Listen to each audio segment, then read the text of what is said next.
Superintendent Jawaharlal Nehru Medical College. He has more than 50 research publications in reputed journals in India and abroad. He has also presented 13 papers in national and international conferences.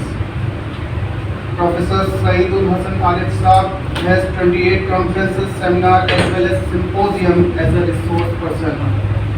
He has been a member of various committees.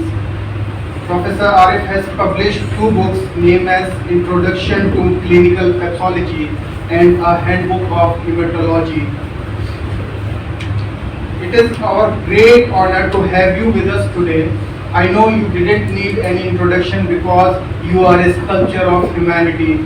So for enlightening us with your lecture on the topic of blood banking, I invite you on this.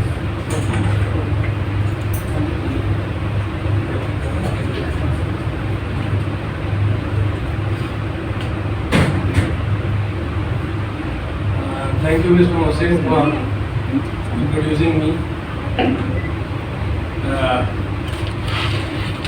तो कुछ उन्होंने कहा थोड़ा उसमें मुबालगा भी है। तो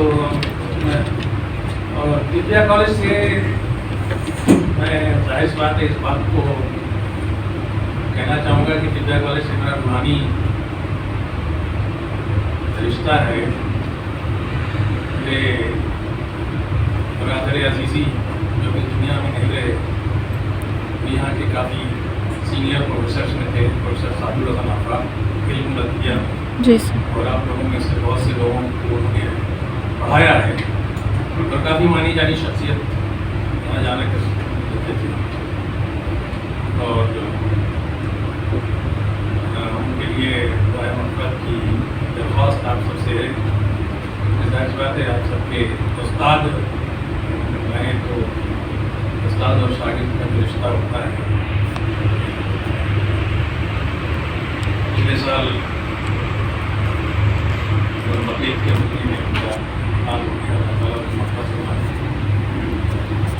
इन कलमात के साथ मैं अपनी बात शुरू करता हूँ। ये तो ऐसे कि मैं यहाँ कोई नई शख्सियत है, नई चीज़ नहीं हूँ, मैं बहुत आया हूँ और दफ़ा आया हूँ। मेरी पूरी PhD जो पूरी MD जो है हमारे भाई ने दी है भाई, और मैं उसको बहुत रेगुलर यहाँ पर रिसर्च कर रहा हूँ।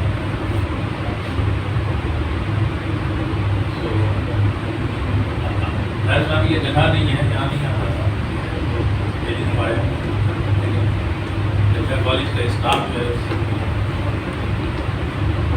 रात में डॉक्टर प्रभात साहब ने फ़ोन किया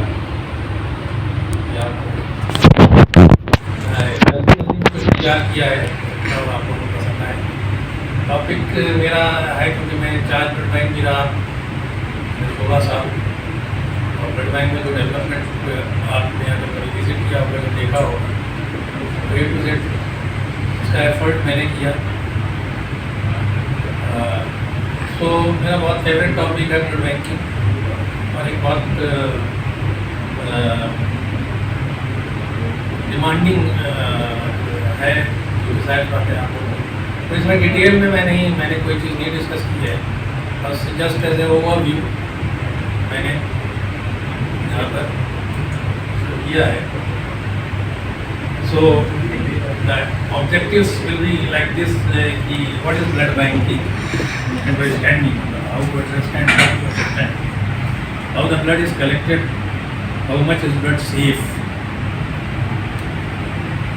होल ब्लड वर्सेस कंपोनेंट। ये बहुत इशू बहुत रहता है, होल ब्लड चाहिए, फ्रेश ब्लड चाहिए, इसके ऊपर मैं थोड़ा से लाइट डालूँगा। फिर components, whole blood versus components. So how they store and how are the blood and components dispense means dispense to the patient. So, all you know that earlier the blood bank is a mere storing of the blood.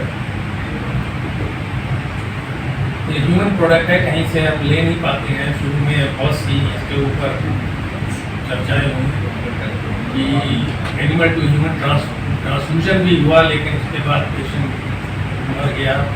वो history है, I will not go into the history of the blood bank, शुरू की बहुत रही, लेकिन ये 20वीं सदी जब से शुरू हुई, जब से कार्ल लैंड-स्टीनर ने ब्लड ग्रुप की दरियाफ्त किया, तब से इसमें धीरे धीरे तरक्की हुई। So initially it was only the blood लेना है और ब्लड देना है, but now the concept have been changed and it is not only the taking of the blood from the donor and giving to the recipient, but also careful donors screening, careful feeding of the donors and collecting in a blood bag. Initially glass bottles में blood रखे जाते थे और reusable होते थे, लेकिन अब polyvinyl के बैग्स आते हैं, उसी में कलेक्ट होते हैं। इसके बाद स्क्रीनिंग जो आजकल बहुत इसकी बहुत जिक्र होता है, HIV, एड्स और हेपेटाइटिस बी, हेपेटाइटिस सी, इनकी स्क्रीनिंग, साथ में मलेरिया एंड सिफिलिस की स्क्रीनिंग। ये 5 रिकमेंडेड है as per DGHS, director general of health services India. दूसरे ममालिक में और भी चीज़ों का जांच होती है, हमारे यहाँ 5 रिकमेंडेड तो 5 करते हैं। फिर नाइल भी होता है, क्यू फीवर भी होता है, येलो फीवर की जांच भी होती है, व्यायाम की जांच भी होती है। डिफरेंट मुल्क में डिफरेंट उनकी अपनी गाइडलाइन, हमारे यहाँ की गाइडलाइन ये 5 चीज़ें। जब ये स्क्रीनिंग की बात शुरू हुई है 1990, 91, 93, 94, उस पीरियड के बाद, तो शुरू में रैपिड स्क्रीनिंग की बात करते थे, धीरे धीरे वो ELISA, automatic ELISA, different type of ELISAs, generation, first generation, second generation, third generation, fourth generation, ये सब आए। और now we are talking the molecular genetics, RT-PCR और DNA testing for HIV, AIDS and HCV। Malaria और syphilis सब भी हम rapid पे ही हैं।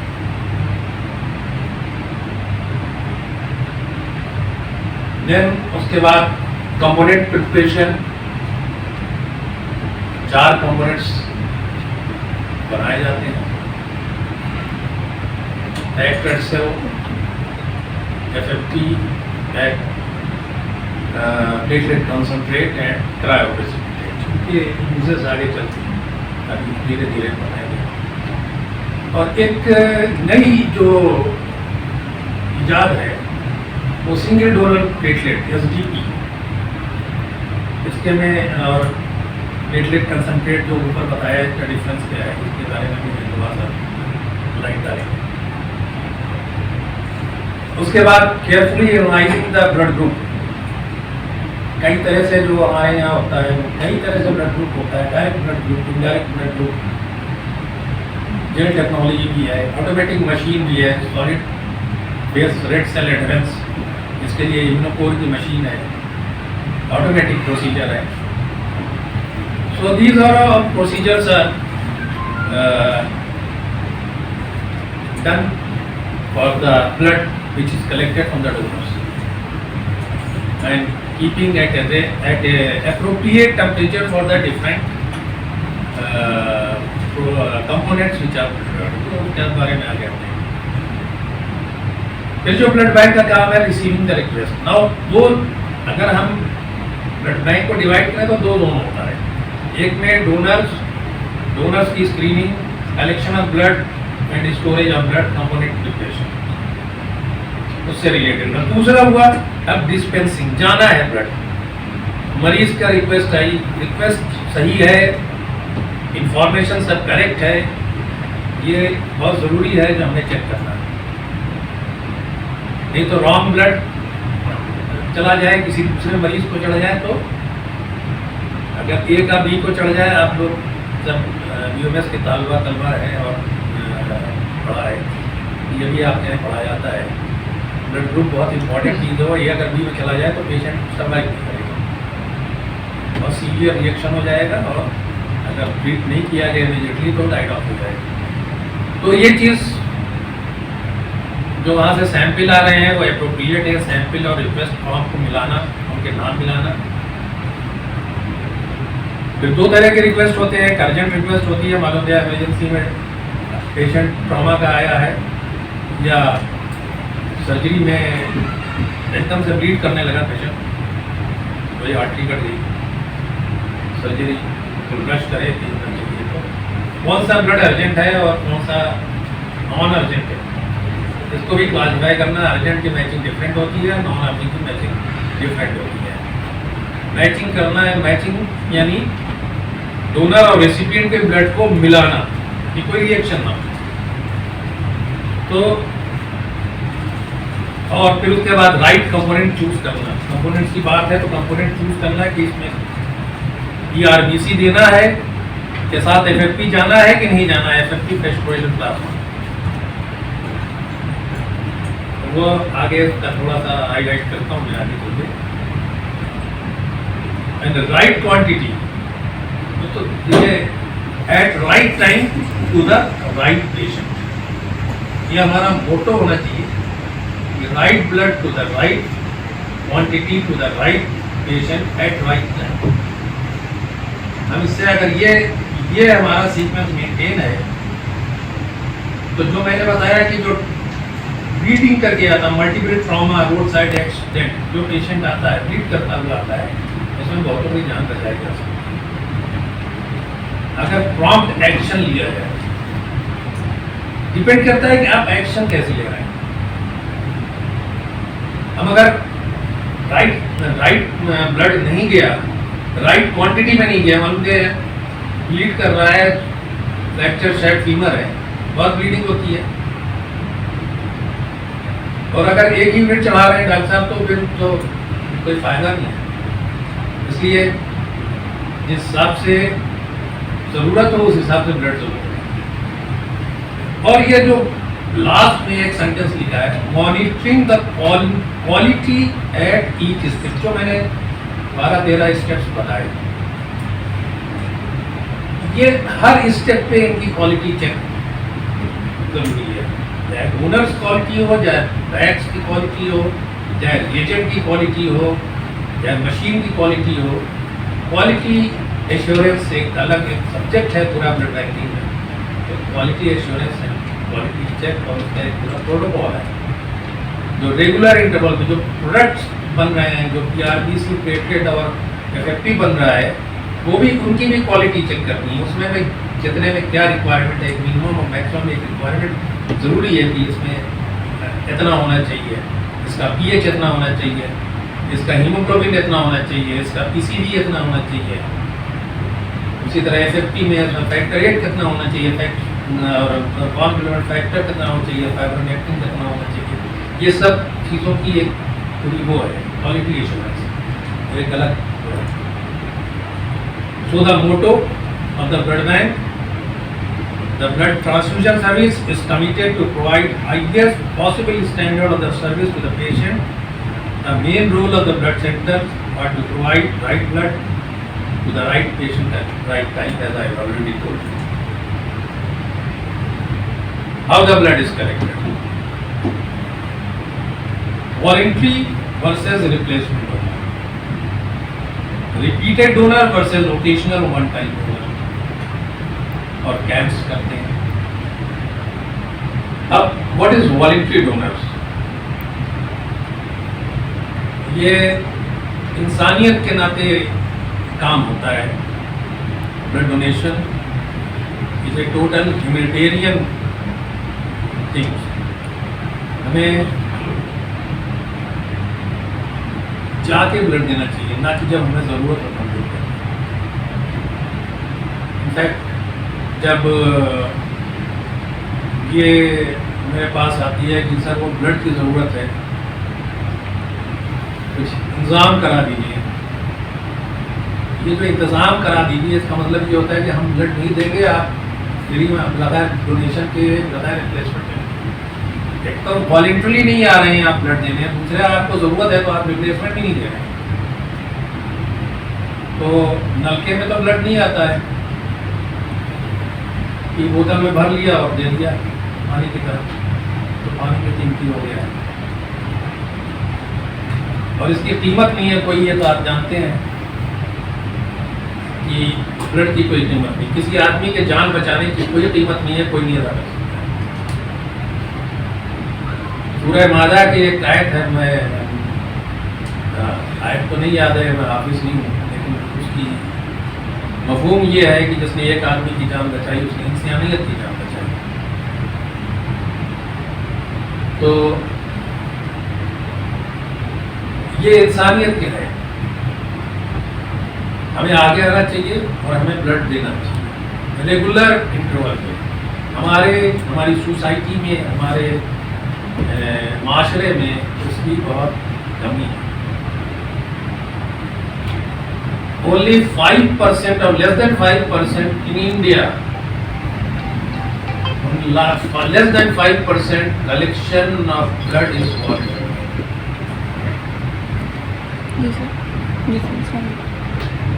So हमारी 1 करोड़ और कितनी पॉपुलेशन हो गई है, उसमें 5% आदमी जो है वो वॉलंटरी आके ब्लड देता है और रिक्वायरमेंट कितनी है, एंड वी आर नॉट, ये स्टेटिस्टिक है, we are not meeting the 1 to 2% of the requirement on voluntary. इसीलिए रिप्लेसमेंट डोनर की बात आती है। आइडियली होना क्या चाहिए, रिप्लेसमेंट कुछ नहीं है, इमरजेंसी से, वार्ड से, ओटी से रिक्वेस्ट आई और हमको ब्लड देना। दूसरे ममालिक में यही होता है, जो डेवलप्ड कंट्रीज हैं उनमें यही होता है। भाई हमारा क्या होता है, ब्लड चाहिए, कौन देगा। ये जो ब्लड बैंक में यह सेंटेंस है, जो आपने एक रिक्वेस्ट जमा की वहाँ पर और अंदर जो टेक्नीशियन है, जो डॉक्टर है, जो जिसने वो रिक्वेस्ट ली, उसका पहला सवाल होगा कि ब्लड कौन देगा। ये जो ब्लड कौन देगा, ये सवाल उधर से नहीं आना चाहिए। तो वॉलंटरी ब्लड डोनेशन की इम्पोर्टेंस हमें समझना चाहिए और हम जिस प्रोफेशन से हैं उस प्रोफेशन में तो और आगे आकर हमें ये काम करना चाहिए, क्योंकि हमारा प्रोफेशन ही इंसानियत के ऊपर है। जो मेडिकल या हेल्थ वर्कर हैं, जो उसमें तो मेडिकल कॉलेज या यूनानी विद्या कॉलेज या नर्सिंग कॉलेज या नहीं, हम सब हेल्थ वर्कर हैं। और अभी हेल्थ वर्कर की बड़ी चर्चा रही कोविड के दौरान, हेल्थ वर्कर। लेकिन हम भी कहीं पीछे हैं, हम भी कहीं पीछे हैं। ये नहीं है कि हम बहुत आगे हैं, हमारे ग्रुप में ज़्यादा लोग ब्लड देते हैं। हमें अपने दिल को टटोलना है और अपने गिरेबान में झाँकना है कि हम कितने दफ़ा ब्लड दिए। एक आदमी जो 18 साल से लेकर 60 साल की उम्र तक हेल्दी होता है, वो ब्लड दे सकता है। महीने में 1 साल में 4 मरतबा ब्लड दे सकता है, हर 3 महीने के बाद। ये हर 3 महीने के बाद जो होगा वो आएगा रिपीटेड होगा। हर 3 महीने के बाद जो आ रहा है ब्लड देने, 3 महीने 4 महीने के बाद, वो रिपीटेड डोनर की कैटेगरी में आएगा। और एक चीज़ और बता दूँ मैं आपको रिपीटेड डोनर के बारे में, अभी मैंने एक थीसिस कराई है इसके ऊपर। अगर आप रिपीटेड डोनर हैं तो आप सब वाकिफ होंगे लिपिड प्रोफाइल से, HDL, LDL। HDL is a good cholesterol and LDL is bad cholesterol, सब जानते होंगे आप। जो रिपीटेड डोनर होता है उनका HDL लेवल हाई होता है और LDL लो होता है। ये स्टडी है और ये डॉक्यूमेंटेड स्टडी है, पहले भी हो चुकी है, अभी मैंने इसके ऊपर थीसिस कराई और उसका रिजल्ट भी निकला। तो ये भी एक फ़ायदा है। थोड़ा एनीमिया होता है अगर रिपीटेड डोनर है, हीमोग्लोबिन थोड़ा डाउन रहता है, लेकिन दैट कैन बी मेंटेन। लेकिन हमको आपको सबको पता है कि एचडीएल लो है तो उसकी कोई दवा नहीं है। सिर्फ डॉक्टर ये कहते हैं कि आप 5 किलोमीटर चलिए। हम में से कितना 5 किलोमीटर चलते हैं? कहते हैं 5 किलोमीटर चलिए तो आपका एचडीएल जो है वो हाई रहेगा, और कोई दवा नहीं है। एंटी कोलेस्ट्रॉल जो एंटी लिपिड दवा है वो सिर्फ एचडीएल को डाउन करती है, लेकिन एचडीएल को ऊपर नहीं करती है। सबको पता है। लेकिन अगर हम जाकर ब्लड बैंक में हर 3 महीने बाद 4 महीने बाद जो क्वालिफाई करता है, तो नहीं कहते कि जो नहीं क्वालिफाई करता है, जो क्वालिफाई करता है तो अगर दे आए जाके तो अपने यहाँ बढ़ जाए। तो रिपीटेड डोनेशन के एक फ़ायदा ये भी और बहुत बड़ा फ़ायदा है। और आप सब जानते हैं कि एचडीएल लेवल हाई रहता है तो प्रोटेक्टिव रहता है, तो एमआई नहीं होगा।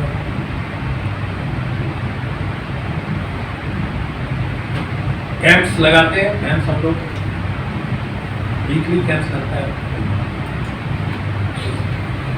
इसके बाद आया बैग्स।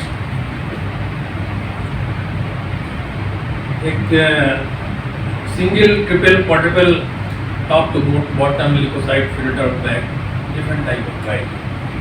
जो लेफ्ट हैंड साइड पे है सिंगल बैग कहलाता है, लेकिन जब से कंपोनेंट प्रिपरेशन होने लगा है इसकी अहमियत नहीं है। इसमें होल ब्लड कलेक्ट होगा, इसलिए कंपोनेंट प्रिपरेशन के लिए ये ट्रिपल या क्वाड्रुपल बैग ही इस्तेमाल होता है।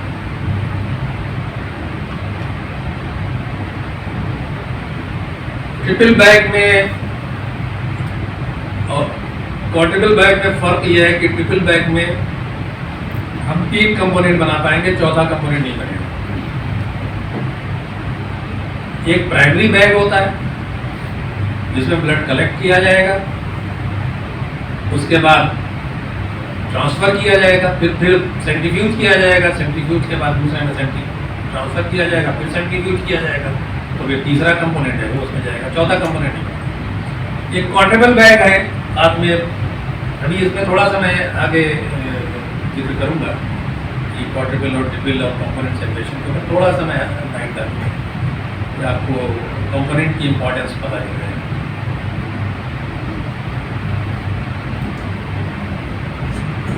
इसमें ये फिल्टर लगा हुआ है, ये ल्यूकोसाइड फिल्टर।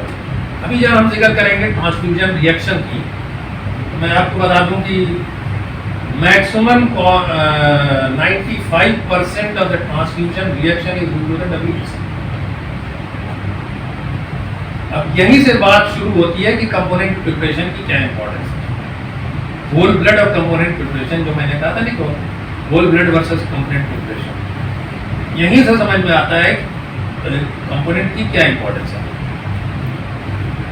तो जो फिल्टर लगा हुआ है क्वाड्रुपल बैग में, ल्यूकोसाइड फिल्टर, यानी कि जो भी आरबीसी हम बना रहे हैं उसमें से डब्ल्यूबीसी को निकाल दे रहे हैं। क्योंकि आगे हम बताएंगे आपको, अभी जब रिएक्शन का जिक्र करेंगे तो 95% of the reaction is due to the WBC, बाकी 5% और भी होता है।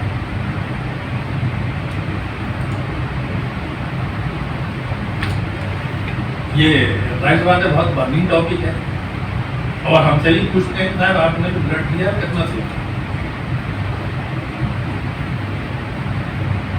So, as per protocol, in every blood bank, blood donors are not screened, it is the bag which is screened. आपको फर्क समझ में आना चाहिए। ब्लड डोनर जो है वो स्क्रीन नहीं किया गया है, जो डोनेट कर दिया उसने उस ब्लड को हमने स्क्रीन किया है।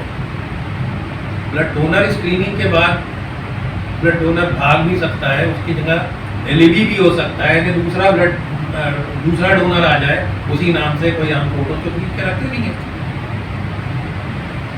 तो इसीलिए ये प्रोटोकॉल है कि डोनर नहीं स्क्रीन करना है, बैग स्क्रीन करना है। ब्लीडिंग के लिए लिया, ये एक सवाल लोग पूछते हैं, मैं आपके जहन में भी आ रहा होगा कि इसमें तो अगर पॉजिटिव आ गया तो क्या करेंगे? अगर HIV HBS STD पॉजिटिव आ गया, जो ये 5 चीज़ें लिखी हुई हैं, तो फिर क्या करेंगे? ऐसी बात है, हम डिस्कार्ड करेंगे, हम ब्लड डिस्कार्ड करेंगे। और ब्लड डिस्कार्ड करने की जो परसेंटेज है वो 1 to 2% है ब्लड बैंक में, इससे ज़्यादा नहीं है। इस बेसिस पे जो ये इन्फेक्शियस डिसीजेज है, इसकी बेसिस पे 1 to 2%, not more than that. तो कोई बहुत ज़्यादा लॉस नहीं हो रहा है, लेकिन सेफ्टी हो रही है ना। जो मैंने आपको बताया, मान जब मिस्टर एक्स आए, उनको मैंने ब्लड ले लिया, कि पहले होता था इसलिए बता, उनकी मैंने स्क्रीनिंग कर ली। अब वो जाहिर बात है, स्क्रीनिंग करने में घंटा, 1.5 घंटा, 2 घंटा लगेगा। उनसे कह दिया चाय पी के आइए, आप आइए। 2 घंटे बाद मालूम किया मिस्टर एक्स के साथ मिस्टर वाई आ गया, कहने लगे मैं रामचंद्र हूँ, अभी आपने मेरा ब्लड लिया है। मैंने हो सकता हो ड्यूटी बदल गई हो सकता हो, जाहिर बात है, इट्स नॉट नेसेसरी कि हर आदमी का चेहरा पहचाना जाए। तो वो मिस्टर वाई ने ब्लड दे दिया, मिस्टर एक्स को स्क्रीन किया था, वो ओके थे, मिस्टर वाई ओके नहीं थे। सो इस प्रिकॉशन को करने के लेने के लिए ये काम किया। एक आखिर में वर्ड आया है ID नेट, आजकल बहुत, आप अगर गूगल भी करें तो भी आपको वहाँ मिल जाएगा। Individual donor nucleic acid testing, ये हाईएस्ट लेवल ऑफ टेस्टिंग है स्क्रीनिंग के लिए एट प्रेजेंट वर्ल्ड वाइड। और आपको जानकर खुशी होगी कि हमारा जो ब्लड बैंक है वो उसमें ID नेट टेस्टिंग होती है, यानी हमारा ब्लड जो है वो इस वक्त सबसे ज़्यादा स्क्रीन्ड ब्लड है जो हमारा ब्लड बैंक पे है। और यही नहीं, हमारा ब्लड बैंक नोडल सेंटर है, क्योंकि ये NHM का मिशन है, NHM का प्रोजेक्ट है। हमारा ब्लड बैंक नोडल सेंटर है, not only to do the screening of blood of my blood bank, but also coming from the Jhansi, Kanpur, Meerut, Moradabad, Bulandshahr, Kasganj, Devinagar, 8-9 hospital medical college है जहाँ से हमारे पास ब्लड आता है। हमारी पास जो मशीन है वो राउंड द क्लॉक चलती है। फायदा क्या है ID नेट का, ये टेबल आपको समझा देती है। Window period, all of you are medical students. Window period का मतलब ये होता है कि उसमें कोई भी जांच, चाहे एंटीजन हो जाए, हम HIV HBS और STD के उससे बता रहे हैं, चाहे एंटीजन, दो ही चीज होगी ब्लड में, या तो एंटीजन होगा या एक एंटीबॉडी होगा, वायरस होगा या वायरस के अगेंस्ट एंटीबॉडी होगा। तो विंडो पीरियड वो होती है कि उसमें उस वक्त वो पीरियड जिसमें ना एंटीजन डिटेक्ट किया जाए, यानी ना वायरस की डिटेक्शन हो सके और ना एंटीबॉडी उसके अगेंस्ट बन सके, उसका डिटेक्शन हो सके। तो ये जो विंडो पीरियड है, इस पीरियड में ये रिस्की पीरियड है ब्लड के लिए। रैपिड में तो और ज्यादा था।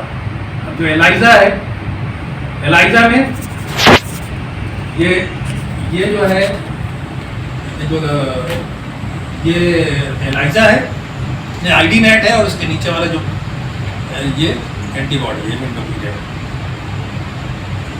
सो HIV इज डिटेक्टेड, जो कि 15 दिन था एलाइजा से, किसी भी तरह का एलाइजा किया, जैसे ऑटोमेटिक किया या मैनुअल किया, तो वो 15 डे HIV, यानी कि 15 दिन इन्फेक्शन हो के 15 दिन तक हमें कोई सबूत नहीं मिलेगा कि डोनर इन्फेक्टेड है या नहीं इन्फेक्टेड है।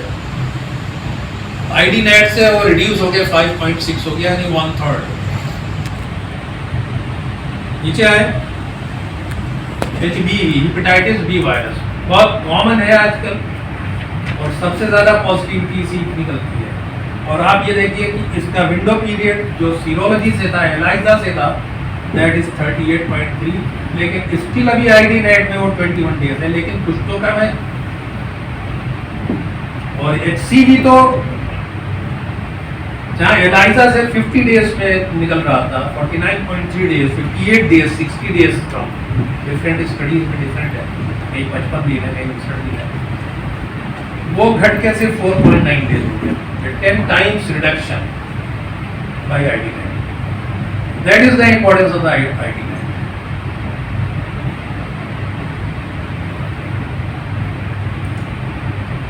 ये कीमोलुइसिस की मशीन है, ऑटोमेटिक लाइजर, और ये ID9 की मशीन है।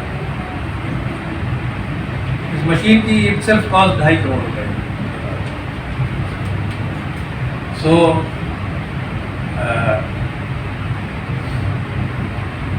इसीलिए वो जो है वो NHM ने जो बजट जो प्रोजेक्ट किया, इसीलिए वो जो है नोडल सेंटर यानी पूल करके एक जगह पे टेस्टिंग करने की बात है।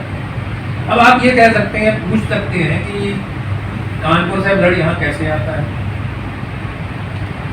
तो ये इनकी अपना लॉजिस्टिक है। ये कंपनी जिन्होंने लगाया है, जिन्होंने इसको लगाया है, वो उनकी सरदर्द है, उसमें हमारा कोई हमें कोई लॉजिस्टिक उनकी है। बिल्कुल आइस पैक में ब्लड रख के लाते हैं, और जो भी ट्रांसपोर्टेशन का जो है वो पूरा प्रोसीजर वो फॉलो करते हैं। क्वालिटी चेक होता है। हम अगर क्वालिटी चेक नहीं है, टेम्परेचर अगर ठीक नहीं है, तो बैग आया है, तो हम स्क्रीन नहीं करते, क्योंकि बहुत से अगर इन्फेक्शन अगर उसमें उसका टेम्परेचर नहीं मेंटेन है, तो हो सकता है और भी चीज़ें इन्फेक्शन हो गया हो, कुछ और हो गया, क्रॉस रिएक्ट कर रहा हो। तो इसलिए क्वालिटी चेक मेंटेन होता है और चेक होता है जब वो सैंपल आता है। तो उनके लॉजिस्टिक है, ये उनका है। इसमें हमारा उनका टर्म्स एंड कंडीशन है कि हम इस पर नहीं करेंगे। हाँ, आप यहाँ लाइए, हम आप करेंगे, मतलब होगा यहाँ पर। नहीं बात, वो पैसा भी वही लगाते हैं, नीचे भी पैसा देती है, लॉजिस्टिक के लिए भी वही पैसा दे रही है उनको। लेकिन वो सब उनके उसी रेट में है, जो फिक्स रेट है, उसी रेट पे ही कर रहे हैं वो सब। और उसके लिए एक्स्ट्रा बजट वो कहीं नेचर नहीं दे रही है उनको। जो टर्म्स एंड कंडीशन में 1000 रुपीज़ पर टेस्ट इनका तय है नेशनल हेल्थ मिशन से और कंपनी से। उसी के अंदर लॉजिस्टिक भी है, टेस्ट भी है, सब कुछ है। उसमें हमारा ज़्यादा हेडेक भी नहीं है। बस हाँ ये है कि हमारे मशीन जो है, हमारे जो है पेमेंट हमें करना पड़ता है। अब हम कुछ शुरू में मैंने बात किया था ना, फ्रेश ब्लड वर्सेस कंपोनेंट। तो जहाँ तक फ्रेश ब्लड का अगर सवाल जो बहुत से लोग करते हैं, जाते हैं और फ्रेश ब्लड दीजिए, तो नंबर एक चीज़ ये बता दें, नंबर एक तो कि ब्लड अगर स्टोर होता है ना, होल ब्लड हो जाए VCO 2 डिग्री पे स्टोर। और आपको ये पहले ही बताया मैंने कि हम डोनर स्क्रीन करते हैं, डोनर नहीं स्क्रीन करते, ब्लड स्क्रीन करते हैं। तो ब्लड डोनर डोनेट करके वो आदमी तो चला गया, मैंने ब्लड कहाँ हम रखेंगे 2 to 4 डिग्री, और तब उसकी स्क्रीनिंग के प्रोसेस शुरू होगा। और 2 लेवल ऑफ स्क्रीनिंग है, यानी कि एलाइजा करेंगे, जो मशीन मैंने आपको लगाई, केमिलुमिनेसेंस, और उसके बाद नेट करेंगे। तो पहले एलाइजा करेंगे, 2 लेवल ऑफ स्क्रीनिंग है, एक लेवल नहीं है कि सिर्फ नेट किया है, केमिलुमिनेसेंस भी करना है और नेट भी करना है। ये वर्ल्ड वाइड रिकमेंडेशन है कि 2 लेवल स्क्रीनिंग करना। केमिलुमिनेसेंस करा, फिर नेट किया, और नेट डेली आज नहीं होगा, कल होगा, ये बता। न्यूक्लिक आज केमी भी कल ही होगा और न्यूक्लिक एसिड टेस्टिंग भी कल ही होगा। पहले एलाइजा लगेगा, 3 घंटे बाद उसके रिजल्ट आएंगे, तो वो सैंपल्स फिर न्यूक्लिक एसिड टेस्टिंग के लिए, नेट के लिए उधर जाते रहेंगे। वो अलग सेक्शन है PTI का, वो एक ही जगह पे है। तो 24 घंटे तो ऐसे ही रख लिया आपने ब्लड 4 डिग्री सेंटीग्रेड पे, तो फ्रेश कहाँ रहेगा? फ्रेश तो ये हुआ ना कि जो फिल्मों में देखा है कि हीरो लेटा है, उधर से एक बोतल चल रही है और दूसरा को जा रही है, लोग यही समझते हैं कि शायद ऐसे ही होता है, होगा, लेकिन ये सिर्फ फिल्मी कहानियाँ हैं, होता नहीं, हो नहीं सकता, हो ही नहीं सकता। सो फ्रेश ब्लड तो कहीं से रह ही नहीं गया जब अगर 24 घंटे से 36 घंटे तक वो 2 to 4 डिग्री सेंटीग्रेड पे इसको हो, तो वो कहीं से फ्रेश ब्लड नहीं है। और ये सब एम्पिरिकल ट्रांसफ्यूजन है, जो न्यूट्रिशन एनीमिया है, प्री सर्जरी करते हैं। प्री सर्जरी अगर एनीमिक है पेशेंट, लेस देन 6 ग्राम है, वहाँ भी कंडीशंस है, लेस देन 6 ग्राम है तो ट्रांसफ्यूजन करेंगे। 9 ग्राम से नीचे सर्जरी नहीं करेगा सर्जन या गायनेकोलॉजिस्ट भी, इवन सिजेरियन सेक्शन नहीं करेगा। वो भी कहेगा 9 to 10 ग्राम हीमोग्लोबिन मेंटेन हो तो हम सिजेरियन करेंगे। लेकिन 9 लेस देन 6 ग्राम है तो फिर वो सप्लीमेंट दिया जाए, ब्लड नहीं चढ़ाया जाए। देखिए सबसे ये रिस्क तो आपको मैंने भी बताया। अभी हम नए टेस्टिंग जो सबसे हाईएस्ट लेवल ऑफ टेस्टिंग है, लेकिन रिस्क तो मौजूद है, ह्यूमन प्रोडक्ट है, ह्यूमन प्रोडक्ट रिस्क अपनी जगह मौजूद है। इसलिए अवॉइड करना सबसे बड़ी जिम्मेदारी है कि हम जो है ब्लड ट्रांसफ्यूजन को जितना अवॉइड कर सकते हम करें। कंपल्शन नहीं है कि हाँ चढ़ानी है, हाँ जहाँ जरूरत है वहाँ चढ़ेगा, लेकिन जहाँ हम सप्लीमेंट से, आयरन टैबलेट से और फ्लूइड से, अब ये टेबल भी आएगी, उसमें भी दिखाया है कि इवन कब जो है वो आरबीसी दिया है, अभी आगे आता है। इवन लॉस, ब्लड लॉस को भी एसेस करना है कि 20% लॉस है, 30% लॉस है, सीवियर लॉस है, उसी हिसाब से उसको भी एसेस करना है कि यहाँ पे हमें हीमोग्लोबिन आरबीसी देना है या सिर्फ प्लाज्मा देना है या क्रिस्टलॉइड या क्लोराइड देना है।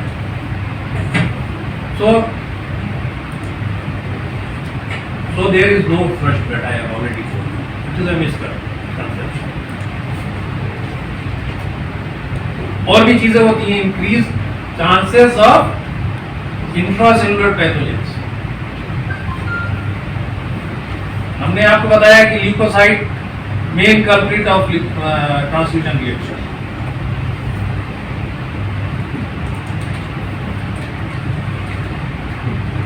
Immunological modulation, transfusion associated graft versus host disease, और फिर उसके बाद no time for component creation, less time for infectious screening, जो मैंने आपको भी इसके बारे में प्रीच किया।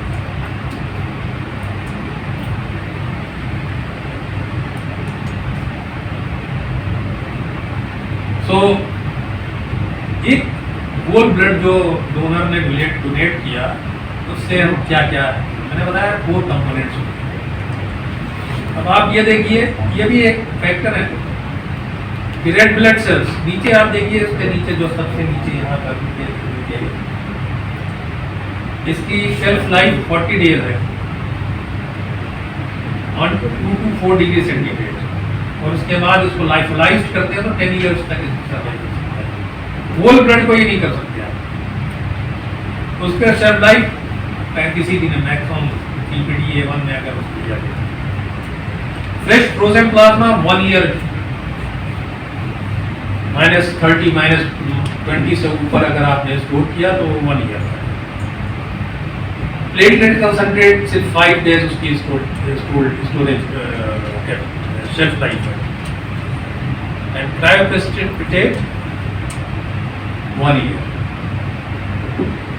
सो these are the storage। अब ये एक साथ तो नहीं हो सकता, अगर होल ब्लड ले तो होल ब्लड तो में प्लेटलेट और प्लाज्मा सब है,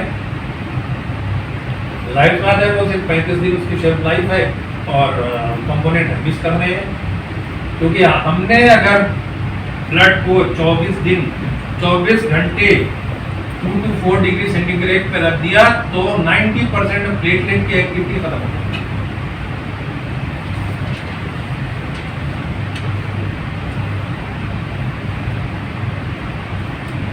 और फैक्टर जो फ्रेश फ्रोजन प्लाज्मा में है, factor 7, factor 8, factor 9, factor 8 very important haemophilic factor haemophilia में दिया जाता है।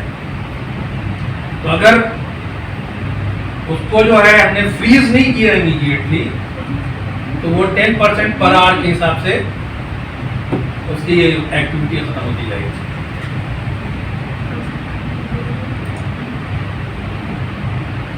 So this is very difficult to attain that these temperature in one bed. Therefore, the separation is necessary. Prolong shelf life and administration of only the deficient component. अब component है तो एक donor से हम 4 पेशेंट फायदा उठा सकते हैं। किसी को आरबीसी चला गया, किसी को क्रायो चला गया, किसी को एफएफटी चला गया, किसको जो जरूरत हो वो। तो हमारी इन्वेंट्री भी ठीक रहेगी। होल ब्लड पे तो होल ब्लड ही सिर्फ है, एक ही को जाएगा।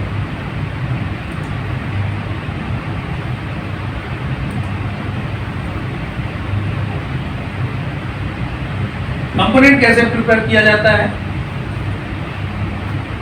ये डिफरेंट बैग्स, डिफरेंट जो कंपोनेंट होते हैं, जो ब्लड में 3 फॉर्म कंपोनेंट होते हैं, एक प्लाज्मा होता है, सब जानते हैं, आरबीसी, डब्ल्यूबीसी और प्लेटलेट, और एक प्लाज्मा।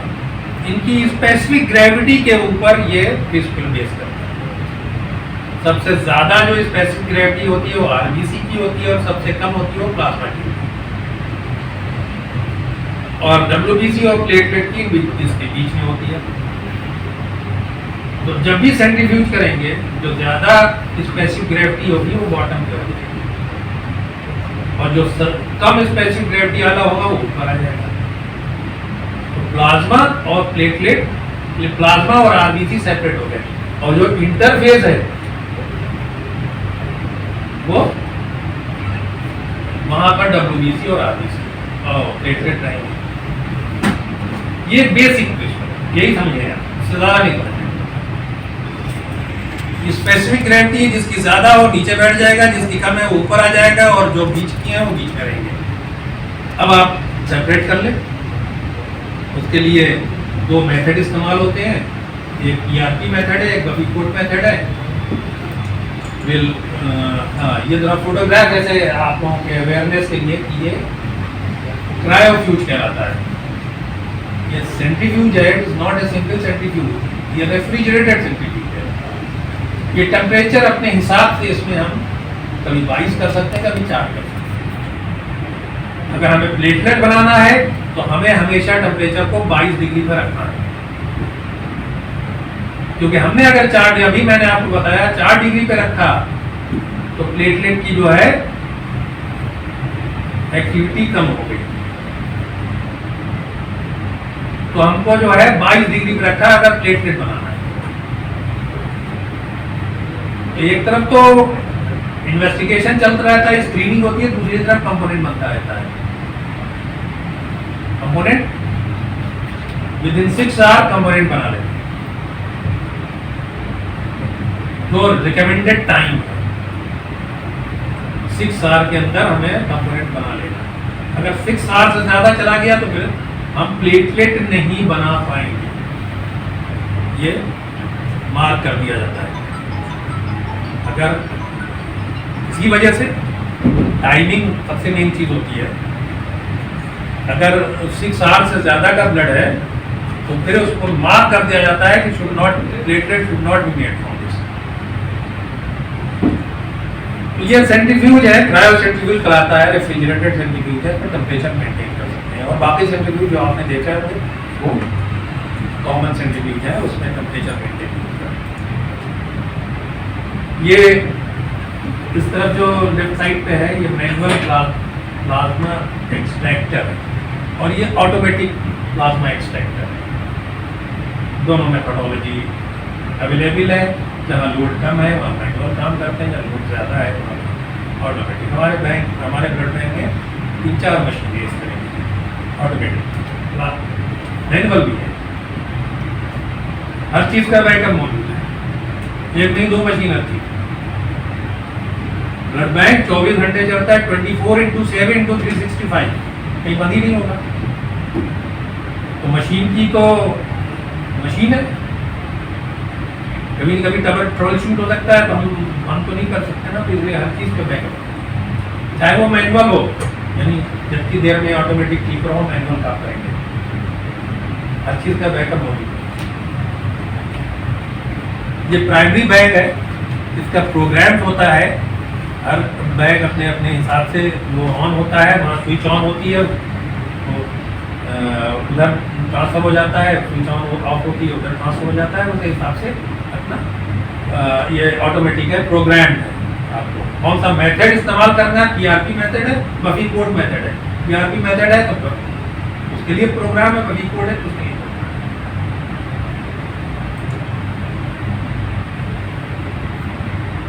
अब ये वही चीज बताया मैंने। अब यहाँ पर जी ये मैंने बताया जब प्लेटलेट बनाना है तो 4 डिग्री में कभी नहीं ब्लड को ले जाना है, 20 डिग्री पे सेंट्रीफ्यूज करना है टोटल प्लेटलेट विद प्लाज्मा।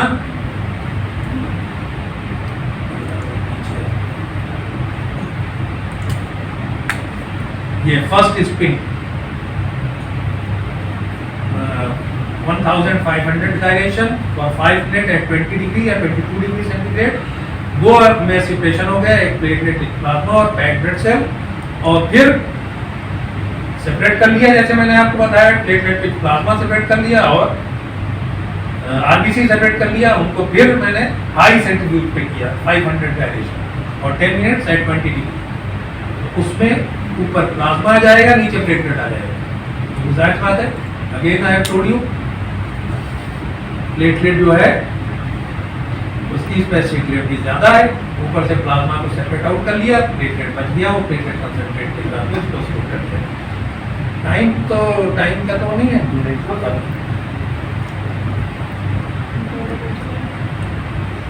तो यहाँ पे आपको ये भी समझ में आ गया होगा कि importance of tertiary bag, triple bag, ordinal bag, इसकी भी इम्पोर्टेंस यहाँ पे समझ में आ गई। बफी कोड में उसका उल्टा होता है, तो पहले किया वो हाई स्पिन किया। अब इसमें ये हुआ जो पीआरपी हुआ ना, डब्ल्यूबीसी का कहीं जिक्र नहीं आया कि डब्ल्यूबीसी सेपरेट हुआ।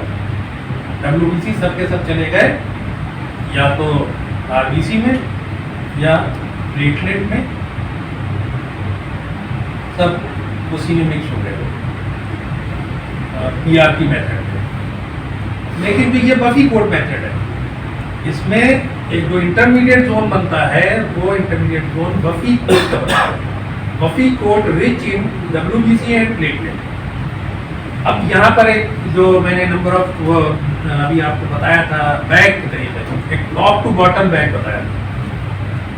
अब अगर टॉप टू बॉटम बैग इस्तेमाल करा और उसमें प्राइमरी बैग, उसमें ब्लड लिया और सेंट्रीफ्यूज कर लिया, तो जो बॉटम नीचे तो आरबीसी आएगा, ऊपर प्लाज्मा आएगा, एक इंटरमीडिएट जोन में बफी कोड है, नीचे से आरबीसी निकाल लिया, ऊपर से प्लेटलेट निकाल लिया, बीच में प्लाज्मा निकाल लिया, बीच में क्या बचा, बफी।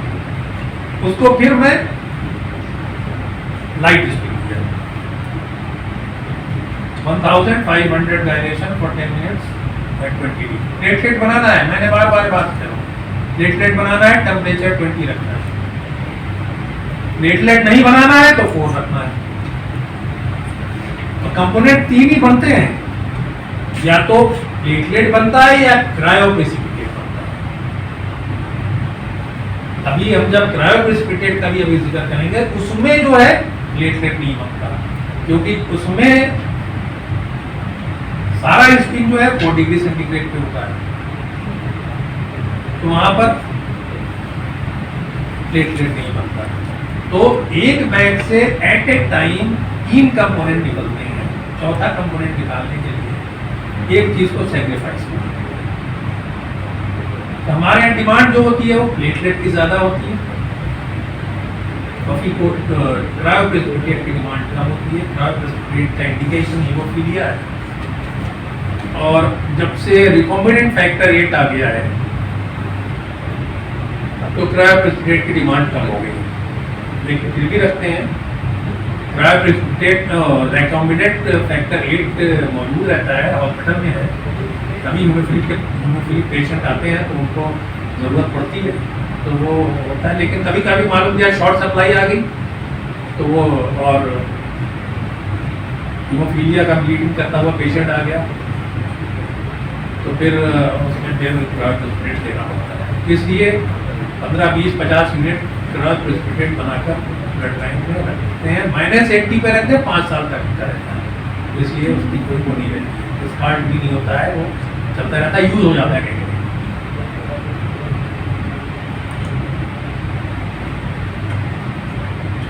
अब आप पूछेंगे कि ये बफी कोड पीआरपी का एडवांटेज क्या है, तो यहाँ पे जरा से मैं यहाँ पे क्वेश्चन डालूंगा कि ये ग्लूको रिडक्शन, मैंने आपको शुरू में ही बताया कि 95% of transfusion reaction is due to the WBC, तो हमें कहीं ना कहीं कोशिश करना है ल्यूकोसाइट को हटाने। बफी कोड का एडवांटेज ये है कि एक लॉग रिडक्शन हो गया। अभी लॉग क्या है उसके बारे में मैं समझा दूंगा। और सेम ग्रुप का ब्लड को पूल कर लिया, बफी कोड को, जो बफी कोड है उसको पूल करके उससे प्लेटलेट बनाया तो वो उसकी ईल्ड ज़्यादा हुई, ज़्यादा क्वांटिटी। तो डेंगू वगैरह के मरीज को जब हम ज़्यादा क्वांटिटी में प्लेट देते हैं, 10,000 पाउंड पे है ब्लीडिंग हो रही है डेंगू के पेशेंट को, और हम अगर उसको एक साथ ज़्यादा प्लेटलेट दे दें तो वो 50,000 पहुँच जाता है। और जब इस लेवल में पहुँच जाता है तो फिर उसके बाद वो रिकवर करने लगता है। ये प्रिंसिपल है डेंगू को ट्रीट करता है। डेंगू में प्लेटलेट डिस्ट्रॉय नहीं होता है, हमारा प्लेटलेट हमारी बॉडी में ही रहता है, लेकिन सर्कुलेशन से निकल के इंटरस्टिशियल स्पेसेस में चला जाता है। तभी डेंगू के मरीजों को कहा जाता है कि ज़्यादा से ज़्यादा पानी पिए, डिहाइड्रेशन नहीं होने देना है। जब हमारा हाइड्रेशन मेंटेन होगा तो अपने आप प्लेटलेट वापस आने लगेगा।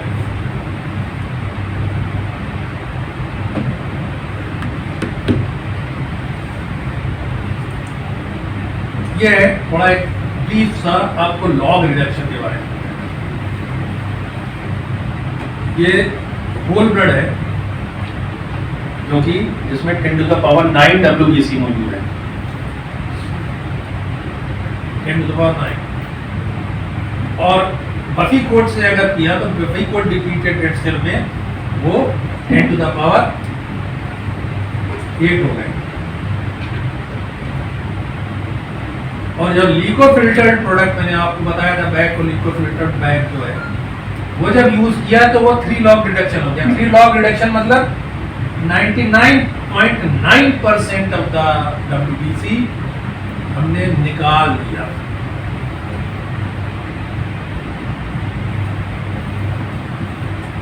और 1 लॉग रिडक्शन में 90%।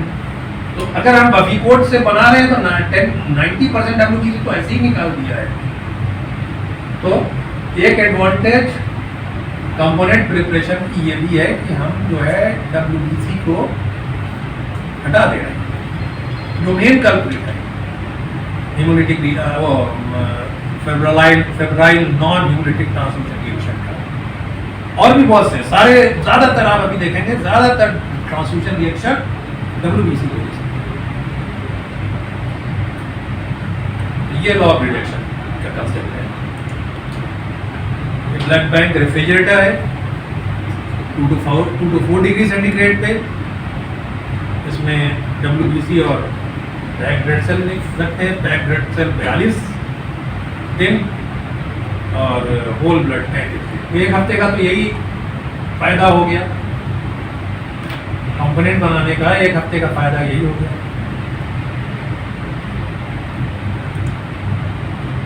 ये प्लेटलेट एजिटेटर एंड इंक्यूबेटर है। ये 20 to 24 डिग्री सेंटीग्रेड पे 5 डेज तक कंटिन्यूअस एजिटेशन में रखते हैं। ये भी एक चीज़ है, बहुत सी चीज़ है। प्लेटलेट के लिए। कंटिन्यूस एजिटेशन, अगर हम कंटिन्यूस एजिटेशन नहीं रखें, हिलता रहता है, ये जो रैक है ये हिलती रहती है, अगर ये हिलती नहीं रहेगी तो प्लेटलेट क्लम्प बना लेगी, क्लम्प बेकार हो गई। अगर क्लम्प्स हो गए प्लेटलेट में तो वो डिस्कार्ड करना है, वो चढ़ाया नहीं जा सकता, उससे कोई फायदा नहीं होगा।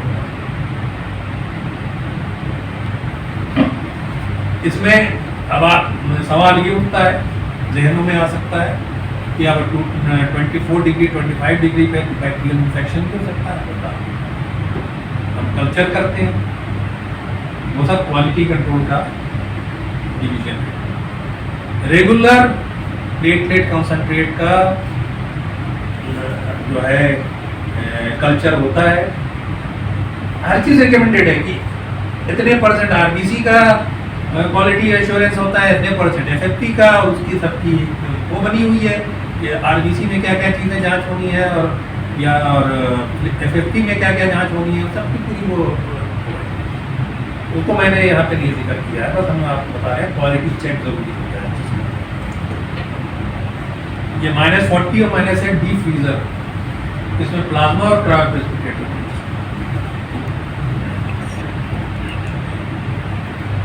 ऐसे होते हैं। प्लाज्मा जमने के बाद बिल्कुल पत्थर की तरह हो जाते हैं। अब ये इसको चढ़ाते कैसे हैं, तो इसको थॉ करते हैं।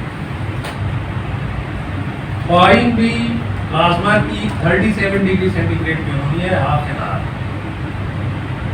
और thought plasma can be kept at 2 to 4 degree centigrade for 1 day, 12 hours, only 12 hours, not 1 day, 12 hours, 12 घंटे।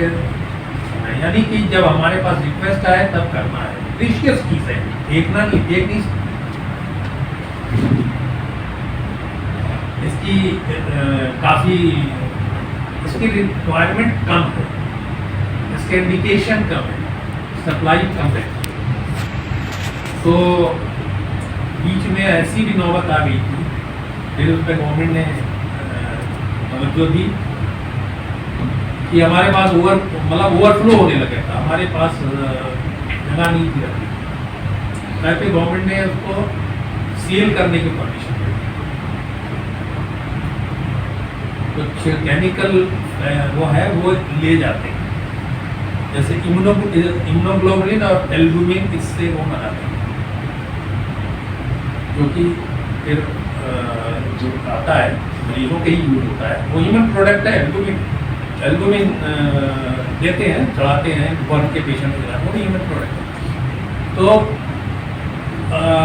एल्बुमिन और इम्यूनोग्लोबुलिन केमिकल इंडस्ट्रीज बनाती हैं, फ्रैक्शनेशन वहाँ पे भी हुआ। हमने क्या किया, हमने भी फ्रैक्शनेशन ही किया, तो जो प्रिंसिपल ऑफ फ्रैक्शनेशन है वही इस्तेमाल हो रहा है। वो टेम्परेचर फ्रैक्शनेशन करते हैं, वो उनकी अपनी वो है, यहाँ से ले जाते हैं। तो गवर्नमेंट ने ये MOU साइन हुआ है गवर्नमेंट ऑफ इंडिया और 2-3 कंपनियों के बीच में, उसमें से वो जो है आते हैं और आते हैं।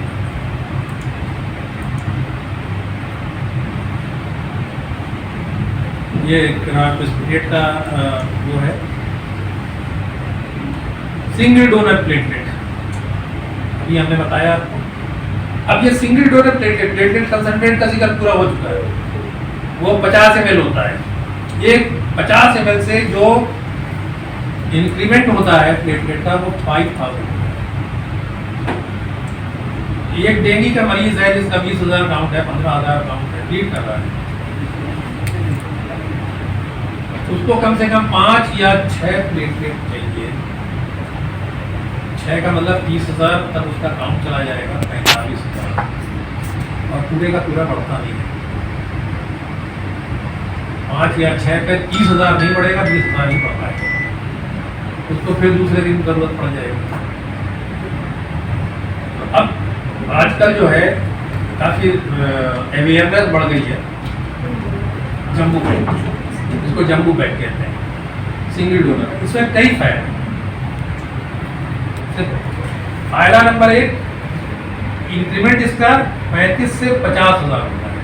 तो अगर 15,000 काउंट पे आप इसको प्लेटलेट को चढ़ा रहे हैं तो सीधे 50,000 से ऊपर पहुंच जाता है। मैंने आपको बताया जब प्लेटलेट 50,000 क्रॉस करता है तो अपने आप रिकवरी शुरू हो जाती है।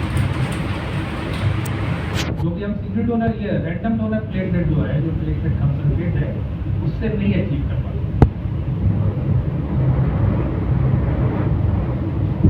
तीसरा फायदा क्या है जीपी का? ये सिंगल डोनर है, यहाँ 5 प्लेटलेट कंसंट्रेट चढ़ाया तो 5 डोनर, तो नंबर ऑफ डोनर एक्सपोजर बढ़ गया। और प्लेटलेट के ऊपर भी एंटीबॉडीज होती है, प्लेटलेट की अपनी एंटीबॉडीज होती है, वो उसकी जांच नहीं होती है, ऐसी चीज है। लेकिन डेंगू के सीजन में तो बिल्कुल ही नहीं हो सकती है।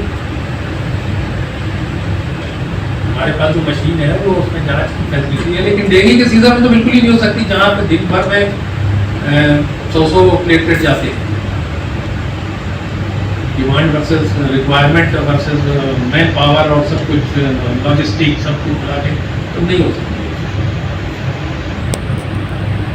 तो वहाँ पर इन्फेक्शन और रिफ्रैक्टिवनेस एक चीज होती है, यानी कि आप प्लेटलेट चढ़ाते रहिए और उसके प्लेटलेट ही नहीं होते, ऐसी कंडीशन है जब मल्टीपल डोनर इस्तेमाल करें।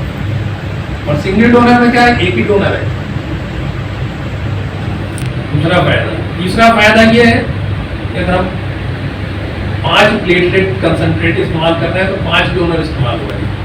और गोल्ड ब्लड उन्होंने डोनेट किया है ना, यानी कि वो 3 महीने के लिए डिवाल हो गए, डिफर हो गए ना, 3 महीने के बाद ही तो आएंगे। एक डोनर 3 महीने के बाद आता है।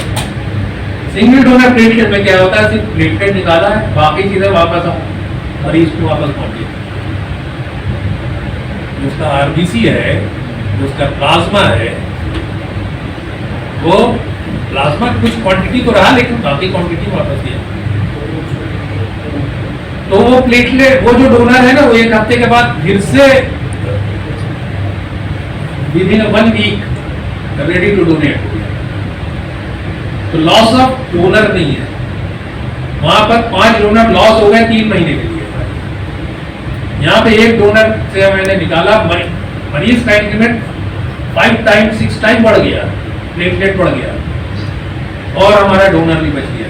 1 हफ्ते बाद हम फिर से उसको एसजीपी ले सकते हैं, या 1 हफ्ते के बाद वो फिर से ब्लड डोनेट कर सकता है।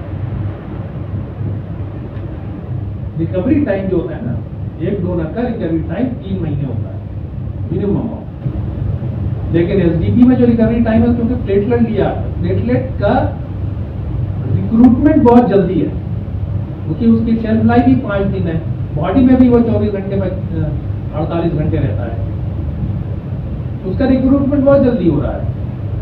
तो अगर हम 7 दिन तक उसको रेस्टिंग में डाल देंगे तो पेशेंट जो है वो कमेंटेन हो जाएगा। जाहिर बात है, हमने प्लेटलेट किसी मरीज, किसी डोनर से लिया है तो उसका प्लेटलेट काउंट डाउन होगा, ये नहीं कि नहीं डाउन होगा। इसीलिए डोनर सिलेक्शन में रिक्रूटमेंट, उसका जो डोनर सिलेक्शन है, उसका डोनर सिलेक्शन भी बड़ा स्ट्रिंजेंट है बहुत। कई में नॉर्मल डोनर से कई चीजें ज्यादा देखनी पड़ती है। 1.5 घंटा उसको मशीन पे बैठा रहना पड़ता है, ये मशीन है बीमार, 1.5 घंटा लेटा रहता है, तो सब चीजें देखनी है। उसका कैल्शियम लेवल भी चेक करना होता है, क्योंकि कैल्शियम भी लॉस हो रहा है, बीच में कैल्शियम देना होता है।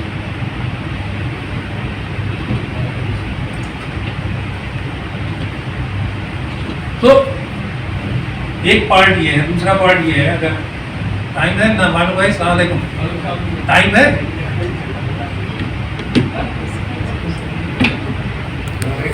तो जो बहुत स्पेसिफिक था, बहुत वो था, वो डोनर और ब्लड कंपोनेंट बनाना, ब्लड कंपोनेंट स्टोर करना, और उसको फिर आप दूसरी चीज बहुत इंपॉर्टेंट ये भी है, ब्लड बैंक की जिम्मेदारी है डिस्पेंस करना। मैंने आपको बताया था, right time to right patient, right blood तो अभी हमने बात कर लिया। अब राइट टाइम ये भी हमें डिसाइड करना है, और राइट पेशेंट, यानी कि जो हम दे रहे हैं कंपोनेंट, वो राइट पेशेंट को जा रहा है कि नहीं जा रहा है। तो इंडिकेशन सबसे पहले ये देखना है, रिक्वेस्ट में इंडिकेशन लिखी है कि नहीं है, एज पर इंडिकेशन है रिक्वेस्ट को चेक करना है, सैंपल को चेक करना है। सैंपल दो वैक्यूटेनर होते हैं, एक रेड टॉप होता है जिसको प्लेन वैक्यूटेनर कहते हैं, एक EDTA वैक्यूटेनर। दो सैंपल दो वैक्यूटेनर में आते हैं। Cross matching, issuing to the patient and transfusion at the bed side. ये 5 चीजें जो है ये डिस्पेंसिंग के लिए बहुत इंपॉर्टेंट है। तो जल्दी जल्दी मैंने एक ही स्लाइड में इंडिकेशन को जो है वो समेट दिया है। इसलिए उसमें इंडिकेशन की बात की थी, इंडिकेशन है कि नहीं। होल ब्लड स्टिल ऐसा नहीं है कि होल ब्लड कोई इंडिकेशन ही नहीं है, लेकिन एक सिर्फ एक्यूट ब्लड लॉस और एक्सचेंज ट्रांसफ्यूजन इन्वॉल्व। लेकिन कुछ सेंटर ये हैं कि वो तो 100% बनाते हैं, जैसे हमारा सेंटर भी 100% अब क्या करें। अब यहाँ पे तो blood loss, acute blood loss में होल ब्लड जरूरी है। तो एक चीज होती है कि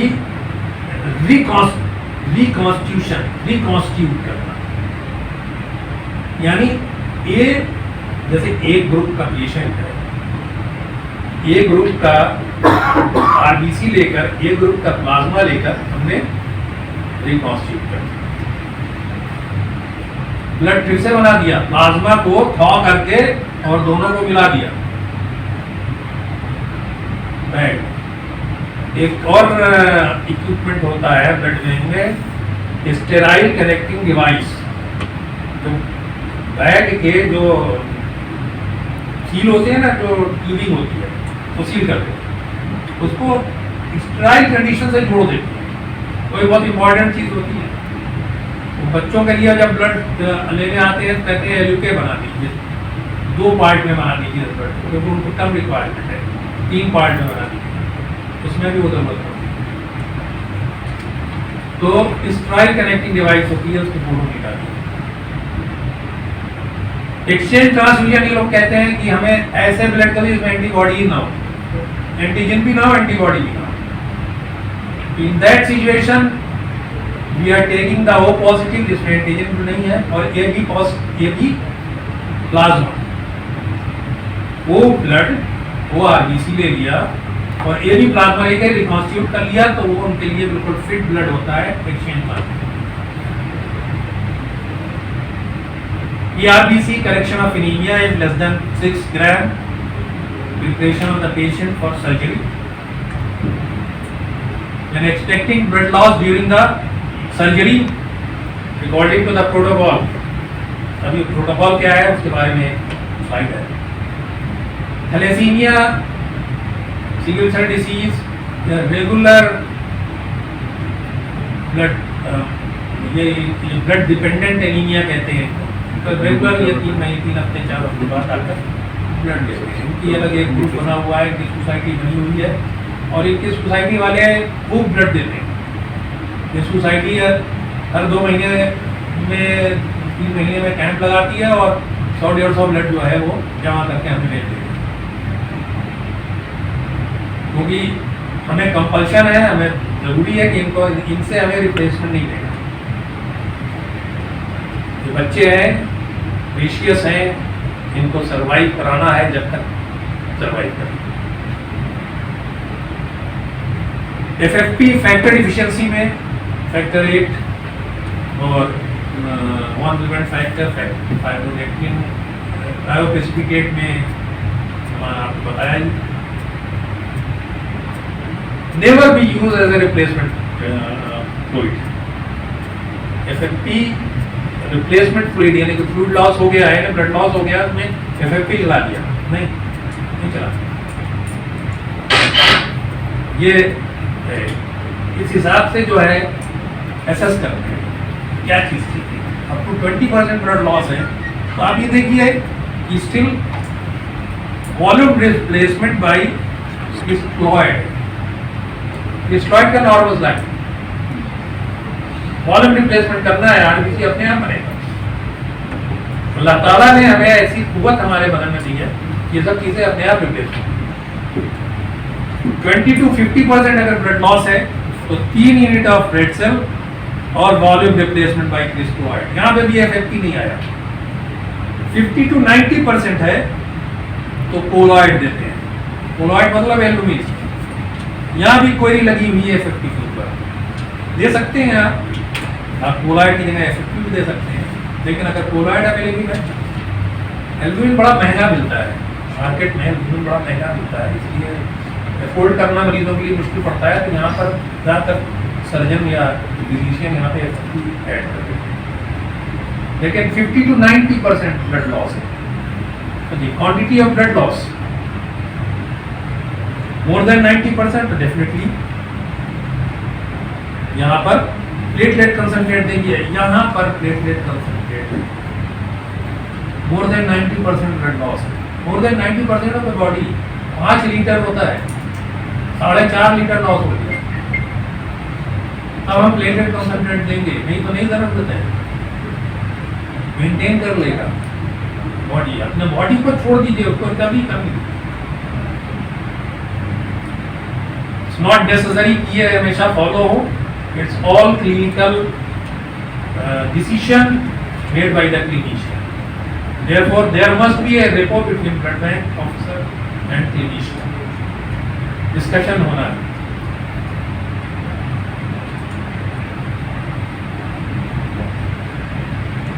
EDT and plain vacuum cleaner,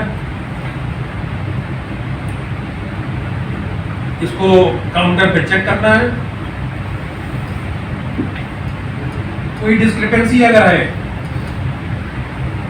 sample और रिक्वेस्ट में, तो एज पर rule of the blood bank applied to every blood bank, sample retain कर लिया जाएगा, रिक्वेस्ट वापस भेज दी जाएगी, फ्रेश सैंपल मांगा जाएगा। हम सैंपल नहीं भेजेंगे, बहुत दफा आगे चिक चिक करते हैं रेजिडेंट, आप सैंपल दे दीजिए, नाम चेंज कर दें, ठीक कर दें, पता नहीं आपने सही मरीज का निकाला था कि नहीं निकाला था, मतलब X का Y भी चला गया, Y का X पे आ गया। अब आप Y को जो है X के रिक्वेस्ट फॉर्म पे है उसको Y X कर दोगे, हम एक्सेप्ट करेंगे, नहीं करना चाहिए। तो एज पर रूल सैंपल जो है वो रिटेन करके रिक्वेस्ट वापस करके fresh sample to be asked.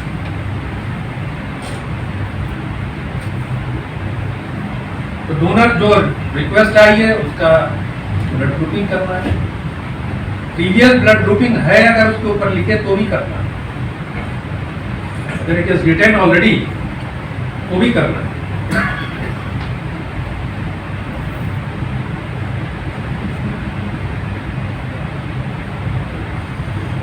और मैचिंग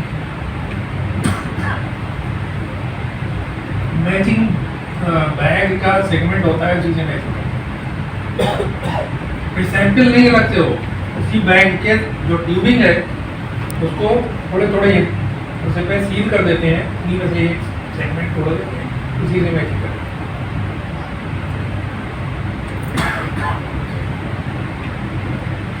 बेसिक प्रिंसिपल क्या है? To find out any abnormal antibodies. इसीलिए मैंने बताया कि अगर प्रीवियसली भी अगर उसको ब्लड चढ़ चुका है, उसका ग्रुप पता है, तो फिर आप हमें ग्रुप करना है, फिर हमें मैचिंग करनी है, क्योंकि इस बीच में उसको दवाएं चली, ड्रग्स चली, और ड्रग रिलेटेड एंटीबॉडीज बन जाते हैं जो फिर हमें हैम्पर करते हैं। तो ये आईसीटी जो होता है, इंडायरेक्ट खून टेस्ट, ये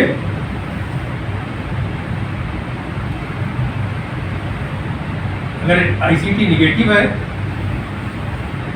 तो हम जो क्रॉस मैच है, क्रॉस मैच इज आईसीटी। अगर आप इन ब्रॉड टर्म अगर सोचें तो क्रॉस मैच जो कर रहे हैं वो आईसीटी है, इंडायरेक्ट खून टेस्ट है। और अब आप हमारे पास जो है ये मशीन भी मौजूद है, जो डिफरेंट मेथड है, solid phase blood cell adherent method है, और इस वक्त सबसे advance method of cross matching ये, इसका भी बैकअप मौजूद है। दोनों मशीनें आपको यहाँ दिखाई दे रही हैं।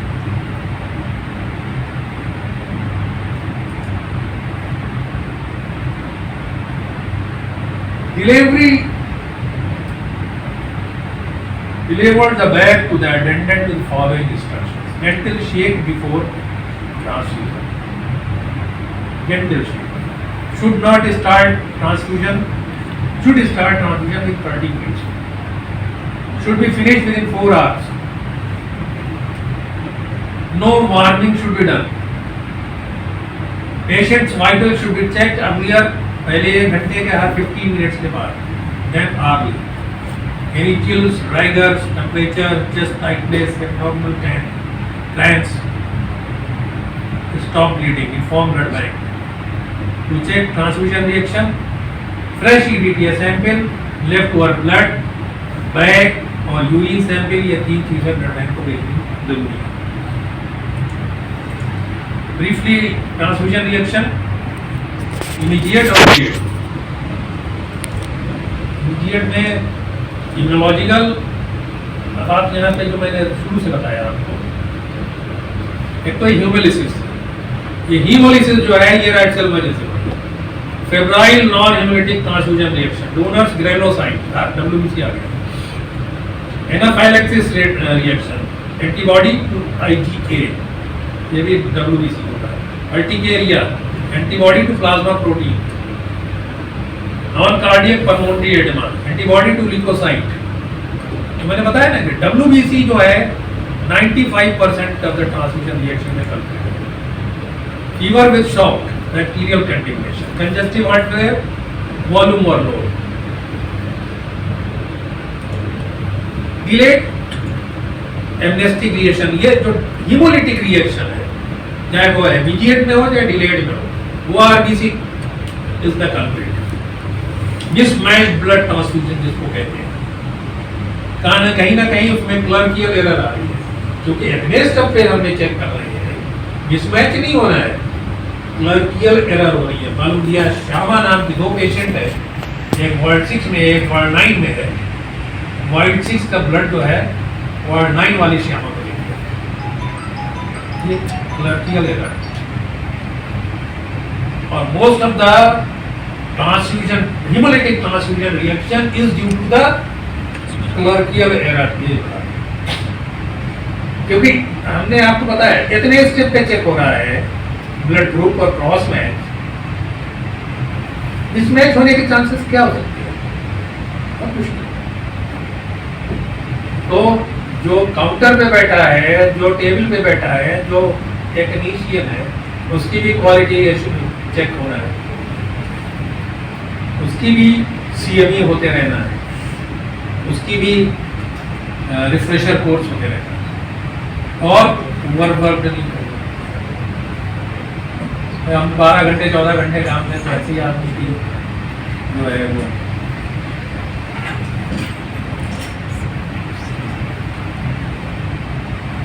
आयरन ओवरलोड, ये थैलेसीमिया के पेशेंट में ज़्यादा होता है. और थैलेसीमिया का जो ट्रीटमेंट करते हैं या जो रिपीटेड ट्रांसफ्यूजन के लिए जो पेशेंट आते हैं उनका उनके लिए वो इस चीज़ को बहुत एसेस करते हैं और फेरेटिन लेवल उनका चेक करते रहते हैं. और उनका ये प्रॉब्लम होती है जो क्रिएटिंग है.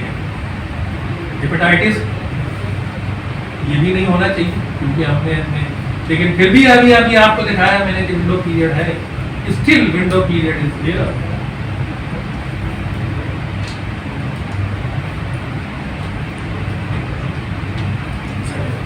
So the blood transfusion should be done very cautiously and judicially only when indicated. Okay, thank you very much. There is a common bond between human beings. ये कैप्शन में खास तौर से मुझे कल नेट में मिला, थैंक्स के साथ मैंने कैप्शन इसी पे डाला है कि it's a common bond between human beings beyond caste, creed, race, religion and nation. यहीं पे कोई जो है कोई नहीं पूछता कि ये किसी शेड्यूल कास्ट का ब्लड है, किसी मुसलमान का है, किसी पंडित का है, या किसी कोई नहीं पूछता. हमारे यहाँ नाम ही नहीं है. डोनर रीड करा के गया, सिर्फ डोनर रिक्वेस्ट, डोनर रजिस्टर है एक जिसके अंदर नाम लिखा है, उसके बाद उसका नाम गायब हो गया बैग पर से, सिर्फ नंबर चल रहा है. समझ गए बात? जो नंबर डोनर को जो नंबर अलॉट किया गया है बस वही आगे जा रहा है. तो जो बैग जो रेफ्रिजरेटर में रखा है वो पंडित का है कि ब्राह्मण का है कि शेड्यूल कास्ट का है कि मुसलमान का है, कुछ पता नहीं। तो यही ह्यूमन बॉन्ड है beyond caste, creed and religion. So हमें इसके ऊपर गौर करना चाहिए और जो एलिजिबल डोनर है आगे आके वॉलंटियर डोनर बनना चाहिए। Thank you.